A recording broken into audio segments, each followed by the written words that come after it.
अनोखं पुस्तक राष्ट्रभाव आज आपल्या भेटीला येत आहे. आपल्या मान्यवरांचं या ठिकाणी आगमन झालेलं आहे. टाळ्यांच्या गजरामध्ये स्वागत करूया. आज ज्यांची मुख्य उपस्थिती लाभलेली आहे ते माननीय श्री सुरेशजी जोशी अर्थात भैयाजी जोशी, भूतपूर्व सरकार्यवाह आणि केंद्रीय कार्यकारिणी सदस्य, त्याचबरोबर माननीय आमदार आणि भारतीय जनता पार्टीचे मुंबई अध्यक्ष माननीय श्री अमित साटम सर आणि कांदिवली विधानसभेचे आमदार माननीय श्री अतुलजी भातखळकर सर.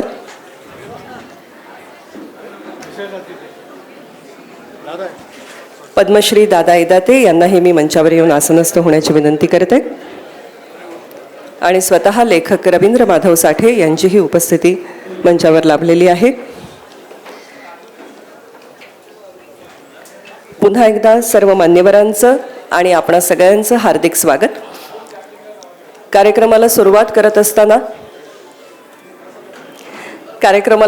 करत असताना आपल्या सगळ्यांच्या मनामध्ये आत्ता एक जी भावना आहे ती म्हणजे आपण सगळ्यांनी आपल्या घरातलंच वाटणारं असं एक आपुलकीचं नातं ज्यांच्याशी होतं आणि ज्यांच्या स्वराने आपल्याला त्यांच्या नावाप्रमाणेच भरभरून आशेचं दान दिलं, अशा पद्मविभूषण आशा भोसले यांच्या जाण्याचा चटका प्रत्येकाच्या मनाला लागलेला आहे. आपण सगळेच हळहळतो आहोत आणि तरीसुद्धा त्यांच्या स्वराशा म्हणजे स्वरस्मृती जपण्याचा प्रयत्न आपल्या प्रत्येकाच्या मनात आहे.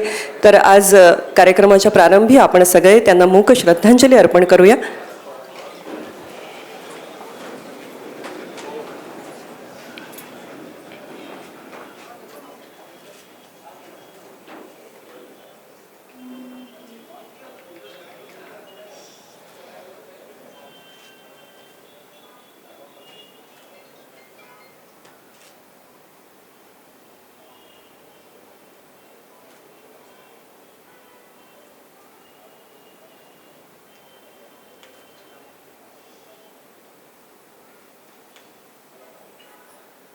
ओम शांती.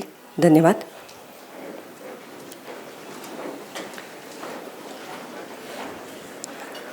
आज ज्या पुस्तक प्रकाशनाच्या निमित्ताने आपण या ठिकाणी उपस्थित आहोत त्याचं शीर्षकच आहे राष्ट्रभाव.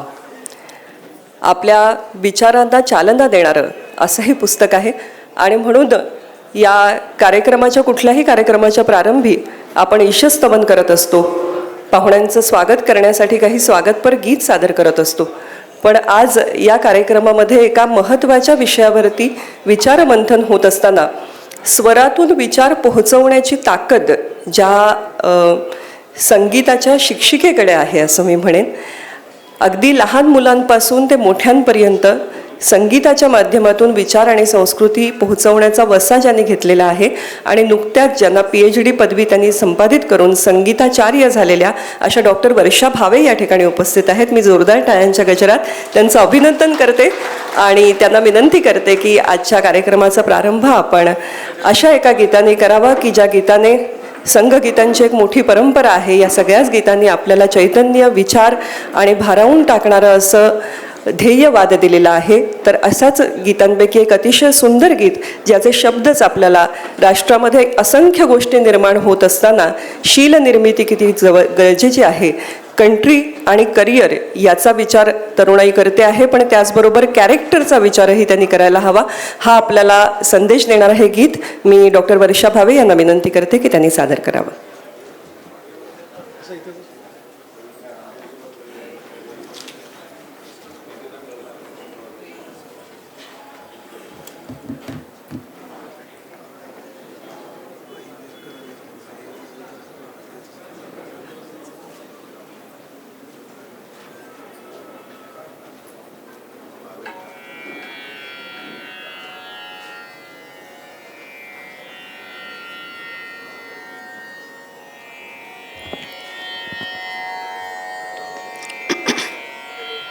नमस्कार.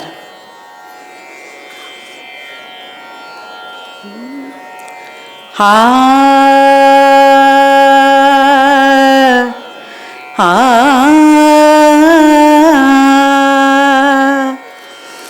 हा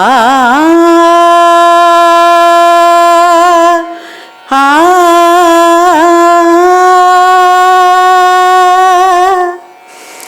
निर्माणों के पावन पावन युग में हम चरित्र निर्माण न भूले।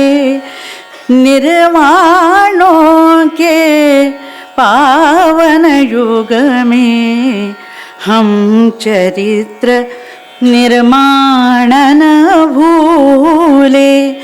स्वार्थ साधना की आंधी में वसुधा का कल्याण न भूले।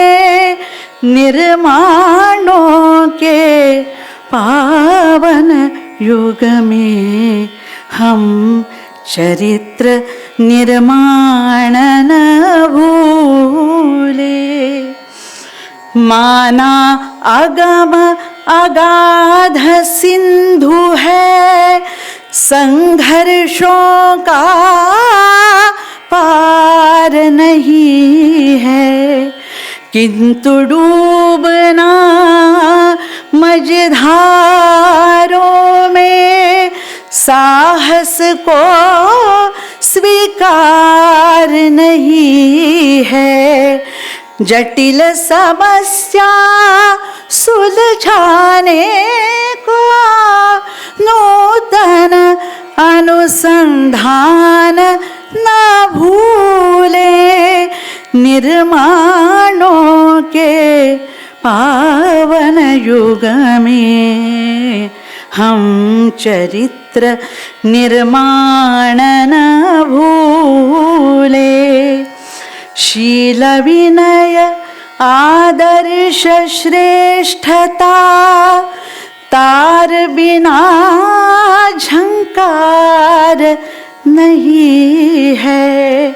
शिक्षा क्या स्वर साध सकेगी यदि नैतिक आधार नहीं है।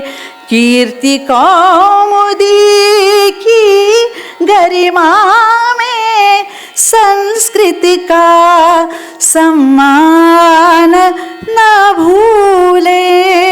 निर्माणों के पावन युग में हम चरित्र निर्माण न भूले। हम चरित्र निर्माण न भूले। हम चरित्र निर्माण न भूले।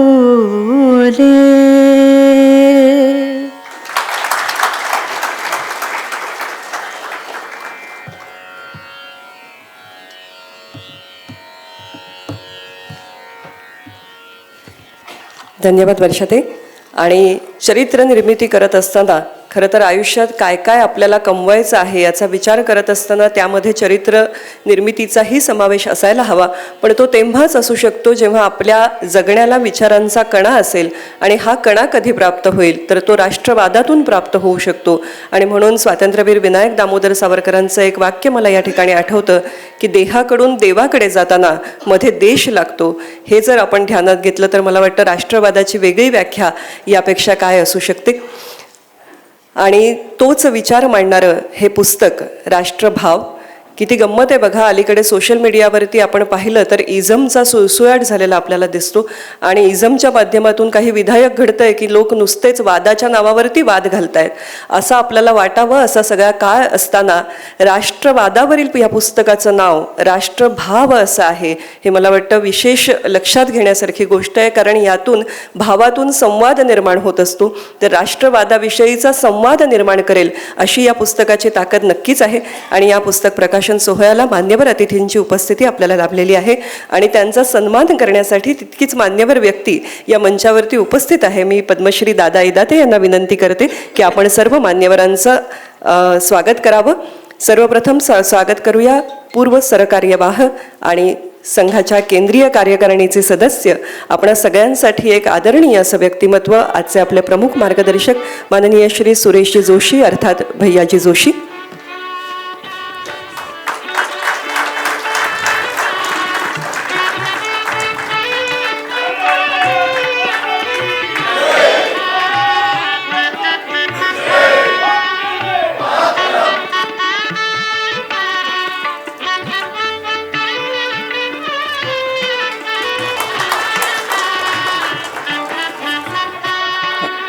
आणि आज हा सन्मान या ठिकाणी संपन्न होत असताना त्याचं स्वरूपही विशेष आहे.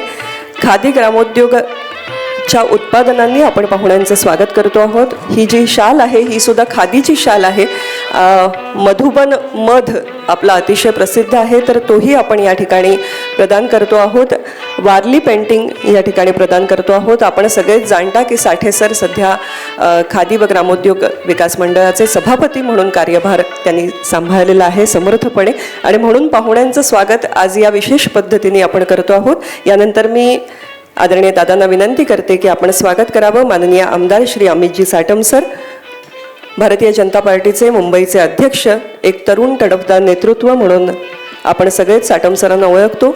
खास करून मुंबईकरांचे जे अतिशय जिव्हाळ्याचे विषय आहेत, मग मुंबई शहरातली वाहतूक असेल, पुनर्विकास असेल, या सगळ्याच बाबींबद्दल हिरिरीने काम करणारे आणि आपल्या समस्यांचं उत्तर शोधण्यासाठी कायम कार्यरत असणारे असे कॉर्पोरेट क्षेत्राचाही अनुभव ज्यांच्या गाठीशी आहे असे भाजपा नेते आणि मुंबई भारतीय जनता पार्टीचे अध्यक्ष माननीय आमदार अमितजी साटम सर,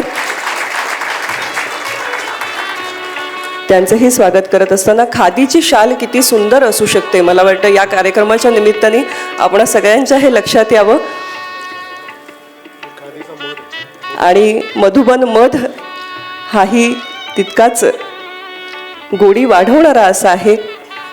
वारली कला ही आपल्या महाराष्ट्राचंच नव्हे भारताचं भूषण असलेली कला आहे, आणि या सगळ्यांनी आपण या ठिकाणी पाहुण्यांना सन्मान आहे. संघाचे प्रचारक म्हणून ठाणे आणि सिंधुदुर्ग जिल्ह्यात ज्यांनी काम केलेलं आहे, आणि मला सांगायला अतिशय आनंद वाटतो की कांदिवली पूर्व मतदारसंघातून आमदार म्हणून तिसऱ्यांदा निवडून आलेले अभ्यासू आमदार म्हणून ज्यांची विधानसभेमध्ये ओळख आहे, आर्थिक राजकीय विषयांची मांडणी त्यांच्याकडून ऐकण्यासाठी सगळे उत्सुक असतात असे माननीय आमदार श्री अतुलजी भातखळकर सर.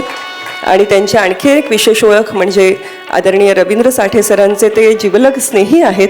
अगदी महाविद्यालयीन काळापासूनची त्यांची मैत्री आहे, त्यामुळे त्यांची उपस्थिती आज साठे सरांनाही अधिक आनंद देणारी अशी.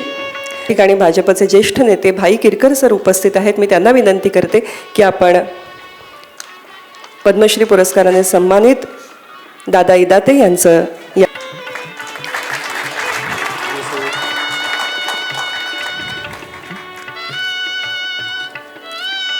याचबरोबर आपण पाहुण्यांचा एक विशेष सन्मान या ठिकाणी होतो आहे, आणि हा होतो आहे कामधेनू गौवेदा या संस्थेच्या माध्यमातून.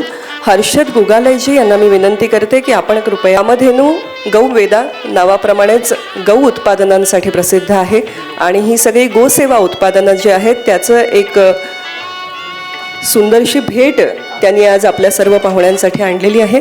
मी त्यांना विनंती करते की आदरणीय भैयाजींना आपण ही भेट सर्वप्रथम प्रदान करावी. कामधेनू गौवेदाचे विशेष आभार. हा सन्मान त्यांना उत्स्फूर्तपणे करावासा वाटला यासाठी. त्याचबरोबर परेशजी हर्षदराय शाह हे सुद्धा या ठिकाणी उपस्थित आहेत. त्यांनाही मी विनंती करते आपण अमित साटम सरांना या ठिकाणी ही भेट द्यावी. त्याचबरोबर माननीय आमदार श्री अतुलजी भातखळकर यांनाही आपण भेट. आर ड्रीम्स असं बोधवाक्य असलेलं कामधेनू गौवेदाची ही सर्व उत्पादनं आपणही जरूर त्यांची दखल घ्यावी असं या निमित्ताने सांगावं असं वाटतं. आज खरं स्वागत करूया, आणि मी पुन्हा एकदा माननीय दादा इदातेंना विनंती करते की आपण त्यांचं स्वागत करावं. आज आपण ज्या विशेष पद्धतीने पाहुण्यांचं स्वागत करतो आहोत, खादीची शाल, मधुबनचा मध आणि प्रथेप्रमाणे पुष्पगुच्छ आणि श्रीफळ.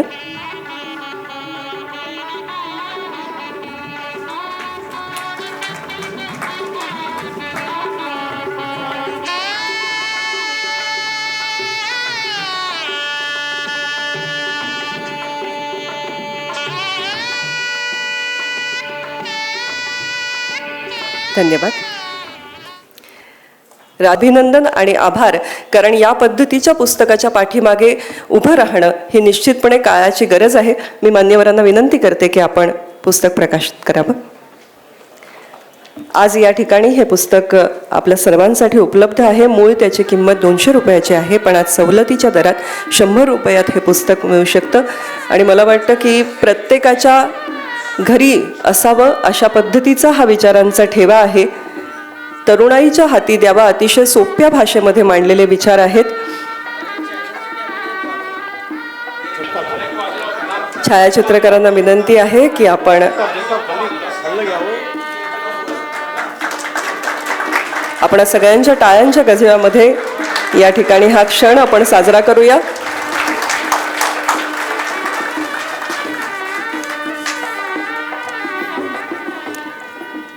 मान्यवरांचे मनपूर्वक आभार. आज या मंचाचं हे वैशिष्ट्य म्हटलं पाहिजे की ज्या विषयावरचं हे पुस्तक आहे त्या विषयाशी ज्यांचं निष्ठेचं नातं आहे अशीच सगळी मंडळी या मंचावरती उपस्थित आहेत. राष्ट्रीय स्वयंसेवक संघाशी प्रचारक म्हणून आणि पुढील काळामध्येही ज्यांचं अतिशय घट्ट नातं राहिलेलं आहे आणि संघटनेमध्ये मुंबई आणि महाराष्ट्र प्रदेशात ज्यांनी विविध जबाबदाऱ्या सांभाळल्या आहेत आणि जनमताचा कौल ज्यांना सलग तिसऱ्यांदा आमदार म्हणून लाभलेला आहे असे माननीय अतुल भातखळकर सर आणि सरांचे स्नेही याही नात्याने ते उपस्थित आहेत. मी त्यांना विनंती करते की सर्वांशी संवाद साधा.